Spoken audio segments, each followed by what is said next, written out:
Good morning.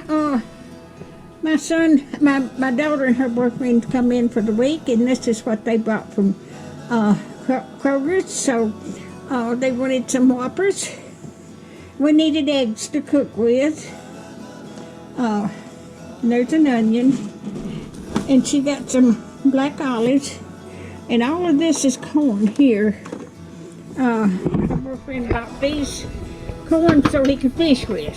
So, okay, he's gonna make a salad. Okay, they needed some mustard, and that's a cucumber. This is a long cucumber. He's gonna make some potato salad to take to my daughters, and they're gonna make. They got some creamy fresh dressing. We needed some more milk. Got some real mayonnaise. Got a green pepper, red peppers, petite grape tomatoes, and some more cucumbers. She got some carrots and some broccoli, and she's got some pans to put the food in.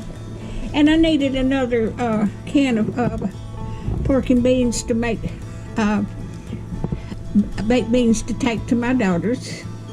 But if you like my videos, just like, share, and subscribe, and hit that little bell when you want to be notified when I got another video. Oh, and it got him some pizza too. But hit that little bell when you want to be notified when I got another video. Just like, share, and subscribe. Thank you all, and y'all have a wonderful Memorial Day weekend. Thank you.